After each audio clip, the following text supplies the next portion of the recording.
এবার নাকি nothing phone 2 এ আইফোনকে টক্কর দিতে আসছে। 2023 সালের মাঝামাঝি সময়ে the world wide nothing phone 2 এ লঞ্চ করা হয়েছিল এবং 2024 সালের মার্চ মাসের দিকে নাথিং ফোন 2 এ রিভিল করা হয়েছিল এন্ড কিছুদিন আগে রিলিজ করা হলো। নাথিং ফোন 1 এর উপর ডিজাইন করে নাথিং ফোন 2 এর ডিজাইন করা হয়েছে। এই ফোনটার ওজন একেবারে কম করা হয়েছে, 190 গ্রাম মাত্র, এবং ফুল বিল্ডটা করা হয়েছে অ্যালুমিনিয়াম বিল্ড। সেই সাথে ডিসপ্লে হিসাবে রয়েছে এখানে 6.7 ইঞ্চের অ্যামোলেড ডিসপ্লে। এইচডিআর অন করে চালালে পাবেন এখানে 1300 নিটস ব্রাইটনেস এবং এইচডিআর অফ করে চালালে ব্রাইটনেস পাবেন 1100 নিট। সেই সাথে ডিসপ্লে রেজুলেশন রয়েছে প্রায় 1.5 এর কাছাকাছি এবং সাথে রয়েছে 120 হার্টজ হাই রিফ্রেশ রেট, এবং 120 হার্টজ হাই রিফ্রেশ রেট থাকাতে গেমিং হবে একবারে মাখনের মতো। সেই সাথে ফোনটির প্রসেসর হিসেবে রয়েছে মিডিয়াটেক ডাইমেনসিটি 7200 প্রো 4nm এর একটা প্রসেসর।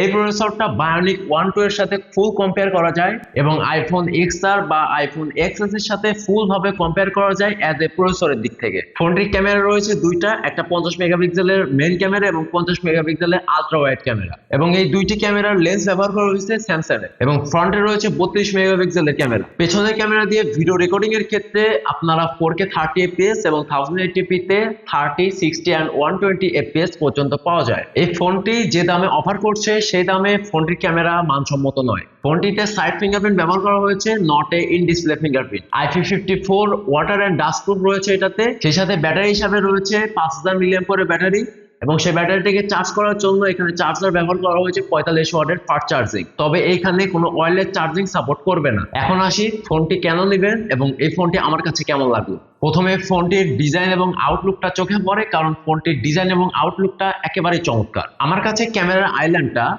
একটু খারাপ লাগছে, কারণ হচ্ছে যখন আপনারা ফোনটা নিচে রাখবেন তখন সেই ফোনের যে ক্যামেরা রয়েছে সেই ক্যামেরাটা স্ক্র্যাচ পড়ে যাওয়ার পসিবিলিটি রয়েছে। আর পাশাপাশি ফোনের ব্যাক সাইডে যে 3টা লাইট ব্যবহার করা হয়েছে এলইডি লাইট, সেই লাইটগুলোর কাজ হচ্ছে যে বিভিন্ন নোটিফিকেশন যখন আসবে সেই নোটিফিকেশনের সাথে সিঙ্ক করবে। পোর্শন বাটনের দিক থেকে একটা 40-45 হাজার টাকার ফোনের যা বাটন অফার করে সব পোর্শন বাটন এখানে পেয়ে যাবেন, তবে এখানে ইনক্লুড 3.5mm জ্যাক রয়েছে। সব থেকে খারাপ লাগছে আমার এই ফোনের ক্যামেরার বিষয়টা, কারণ এখানে শুধুমাত্র 50 মেগাপিক্সেলের একটা মেইন ক্যামেরা ব্যবহার করা হয়েছে এবং 4K 60 fps not supported this phone. এই বাজেটে অনেক ফোন পাওয়া যায় যে ফোনগুলো 60 fps সাপোর্ট করে 4K এর ক্ষেত্রে, আবার 8K সাপোর্ট করে। সেদিক থেকে চিন্তা করলে ক্যামেরার দিক থেকে পিছিয়ে রয়েছে নাথিং ফোন 2 এ। আর রইল সেই প্রসেসর এই দামে মোটামুটি চলার মতো একটা প্রসেসর, তবে এই বাজেটে মিডিয়াটেক ডাইমেনসিটি 7200 প্রো এই প্রসেসরটার বদলে যদি স্ন্যাপড্রাগনের ক্ষেত্রে 8 Gen 2 ইউজ করা হতো তাহলে আই হোপ ভালো হতো। আর এই ফোনটি বাংলাদেশ মার্কেটে পাওয়া যাচ্ছে অ্যারাউন্ড 45,000 টাকায়। যাই হোক, ফোনটা আপনার কাছে কেমন লাগলো সেটা অবশ্যই কমেন্টে জানাবেন। সবাই ভালো থাকবেন, ধন্যবাদ।